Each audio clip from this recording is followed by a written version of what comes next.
दोस्त, स्वागत है फिर से मेरे यूट्यूब चैनल बी के क्लासेस देवा में।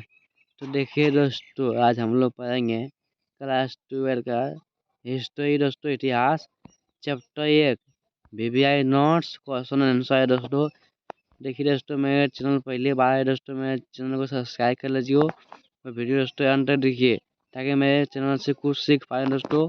वीवीआई क्वेश्चन आंसर देखते हैं। चैप्टर का नाम है दोस्तों ईंटें, मनेक तथा अशिष्टियाँ।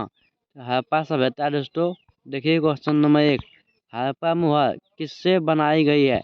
तो हड़प्पा मुहर सेलखई नामक पत्थर से बनाई गई है। वीवीआई क्वेश्चन नंबर 2, सिंधु घाटी सभ्यता को वो किस नाम से जाना जाता है? तो देखिए, सिंधु घाटी सभ्यता को हड़प्पा संस्कृति भी कहा जाता है। क्वेश्चन नंबर 3, हड़प्पा सभ्यता का काल निर्धारण कब किया गया है? तो हड़प्पा सभ्यता का काल निर्धारण लगभग 2600 और 1900 ईसा पूर्व के बीच किया गया है। देखिए दोस्तों, वीवीआई स्टार, देखिए स्टार हम लोग देखते हैं BC। तो BC बिफोर काइस्ट ईसा पूर्व, AD एनो दाफिनी ईस्वी। क्वेश्चन नंबर 4, आजकल AD और BC का जगह किसका प्रयोग किया जाता है? तो देखिए, आजकल AD की जगह CE का तथा BC की जगह BCE का प्रयोग किया जाता है दोस्तों, याद रखना है। क्वेश्चन नंबर 5, CE तथा BCE अक्षर का प्रयोग किसके लिए किया जाता है? तो देखिए, CE अक्षरों का प्रयोग कॉमन एरा तथा BCE का बिफोर कॉमन एरा के लिए होता है। तो BP before present. Question number 6, बस्तियों की कुल संख्या सिंध और सोसिस्तान में कितना है? तो देखिए, बस्तियों की कुल संख्या सिंध में 106 और सोलिस्तान में 239 थी। दोस्तों याद रखना पूछेगा, सिंधु में बस्तियां की कुल संख्या सिंधु में कितना थे? 106 और चोलिस्तान में 239। असंभव। देखिए क्वेश्चन नंबर 7, हड़प्पा सभ्यता में बस्तियां कैसी होती थी? तो हड़प्पा सभ्यता में बस्तियां छोटी होती थी। तो पूछेगा दोस्तों, हड़प्पा सभ्यता में बस्तियां कैसी होती थी? तो आप लोग ऑप्शन आएगा बहुत सारा, 4 ऑप्शन आएगा दोस्तों, 4 में आप लोग को टिक लगाना है, छोटी। क्वेश्चन नंबर 8, हड़प्पा सभ्यता ने निवासी अपना भोजन कहाँ से प्राप्त करते थे? मतलब अपना भोजन कहाँ से आणता था? तो देखिए, हड़प्पा सभ्यता के निवासी कई प्रकार के पेड़ पौधे से प्राप्त उत्पाद और जानवरों जिनमें मछली भी शामिल है जैसे प्राप्त भोजन करते थे। दोस्तों देखिए, ऐसा भोजन मछली जानवर जिनमें पौधों दोस्तों ऐसा भोजन खाते थे। क्वेश्चन नंबर 9, हड़प्पा स्थलों में मिले अनाज के दाने में क्या क्या शामिल है? तो हड़प्पा स्थलों में मिले अनाज के दाने में गेहूं, दाल, सफेद चना तथा तिल शामिल है।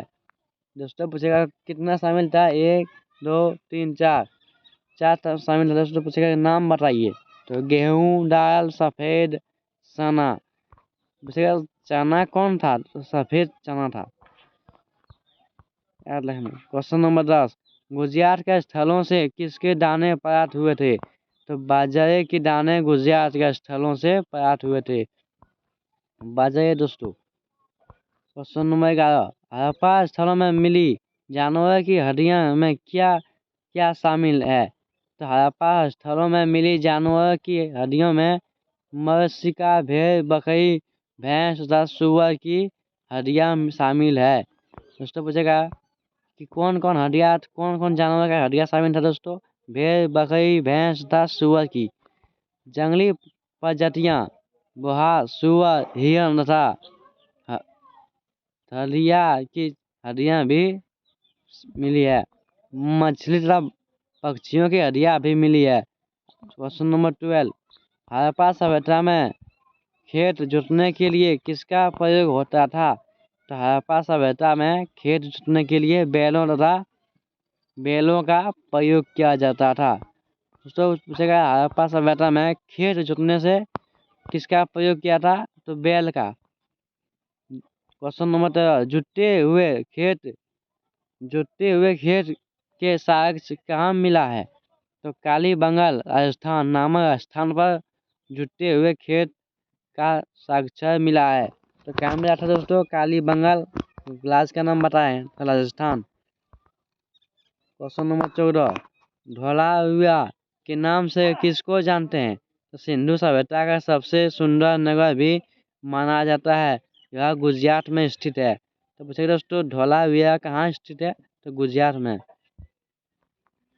क्वेश्चन नंबर 15, अवतल चक्रियाँ किससे निर्मित हुई है थी?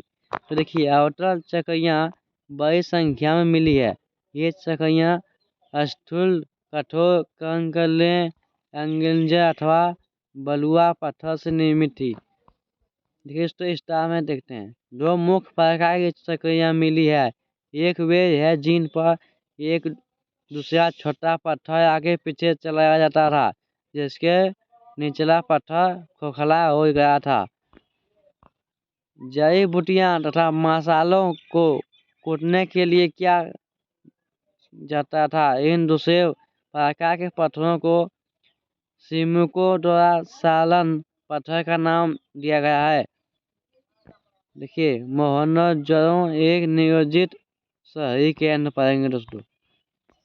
उसका नंबर देखिए, क्वेश्चन नंबर 16, सबसे प्रसिद्ध पुरा स्थल कौन है? वो सबसे पहले खोजा गया स्थल कौन था? देखिए आंसर, मोहनजोदड़ो सबसे प्रसिद्ध पुरा स्थल है। सबसे पहले खोजा गया स्थल हड़प्पा था। दोस्तों, सबसे खोजा गया स्थल कौन था? तो हड़प्पा। क्वेश्चन नंबर 17, बस्ती कितने भागों में विभाजित था? वर्णन करें। तो देखिए, बस्ती दो भागों में विभाजित था। एक छोटा लेकिन ऊंचाई पर बनाया गया हो, और दूसरा कहीं अधिक बड़ा लेकिन नीचे बनाया गया। पुराविद्वानों ने इन्हें क्रमशः दुर्ग और निचला शहर का नाम दिया है। तो फिर दोस्तों, इसका बस्तियों कितने भागों में विभाजित था? तो दो भाग में आता है। क्वेश्चन नंबर 18, ईंटों कैसे बनाई जाती थी? तो ईंटें धूप में सुखाकर अथवा भट्टे में पकाकर बनाई गई हो। देखिए दोस्तों, आप लोग को पता होगा, ईंटें धूप में सुखाता है और भट्टे में उसको आग लगाता है। एक निश्चित अनुपात की छोटी थी, जहाँ लंबाई और चौड़ाई ऊंचाई की क्रमशः 4 गुनी और 2 गुनी होती थी। क्वेश्चन नंबर 19, हड़प्पा शहरों की सबसे अंगूठी विशेषताओं क्या थी? तो हड़प्पा शहरों की सबसे अंगूठी विशेषताओं नियोजित जल विकास प्रणाली थी। क्वेश्चन नंबर 20, सड़कों तथा गलियों को कैसे बनाया गया था तथा ये एक दूसरे को कैसे काटती थी? तो देखिए, सड़कों तथा गलियों को लगभग एक गृह पद्धति में बनाया गया था और ये एक दूसरे में समकोण पर काटती थी। समकोण दोस्तों 90 डिग्री होता है। लोथल में दुर्ग युवा से घिरा तो नहीं था, पर कुछ ऊंचाई पर बनाया गया था। मोहनजोदड़ो में से कई एक आंगन पर केंद्रित थे, जिसके चारों ओर कमरे बने थे। आंगन खाना पकाने और कटाई करते जैसी गतिविधियों का केंद्र था। खास तौर से गर्म और शुष्क मौसम में हर घर में एक स्नान घर होता है। दोस्तों, आप लोग पता होगा, हर घर में स्नान घर एक होता है। क्वेश्चन नंबर 21, कुछ घरों में किसके अवशेष मिले थे? तो कुछ घरों में दूसरे तल या छत पर जाने हेतु बनाई गई सीढ़ियों को के अवशेष मिले थे। क्वेश्चन नंबर 22, मोहनजोदड़ो में कुओं की संख्या कितनी थी? तो देखिए, मोहनजोदड़ो में कुओं की कुल संख्या लगभग 700 थी। तो दोस्तों पूछेगा, मोहनजोदड़ो में कुओं की संख्या कितनी थी? तो 700, लगभग 700।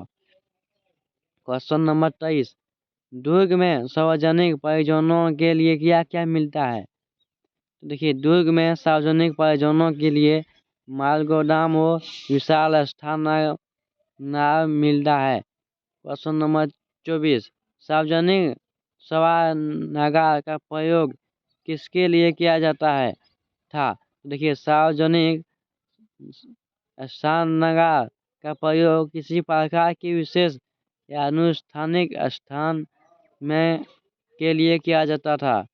देखिए दोस्तों, 4 भाग हम लोग सामाजिक विभिन्नता का अवलोकन पाएंगे दोस्तों। 2 क्वेश्चन। देखिए, कुछ काव्यों में क्या मिले हो। देखिए दोस्तों, वीडियो बहुत लंबा हो गया, तो देखिए देखते हैं। कुछ काव्यों में क्या मिले हो वह किसके थे? देखिए, कुछ काव्यों में मधुरान तथा आभूषण मिले हैं। पुरुषों और महिलाओं दोनों के सावधानों से आभूषण मिले हैं। क्वेश्चन नंबर 26 हड़प्पा सभ्यता के निवासियों का मृत्यु के साथ क्या दफनाने में विश्वास नहीं था? तो हड़प्पा सभ्यता निवासियों का मृतकों के साथ बहुमूल्य वस्तुओं दफनाने में विश्वास नहीं था। तो थैंक यू दोस्तों। वीडियो में पसंद आए दोस्तों लाइक करें, मेरे चैनल को सब्सक्राइब करें दोस्तों। इसका मैं लेसन 2 चैप्टर 2 का वीडियो नोट्स वीडियो में लाऊंगा, तो मेरे प्लीज़ मेरे चैनल को सब्सक्राइब कर लीजिए, बेल आइकन को प्रेस कर लीजिए। Thank you.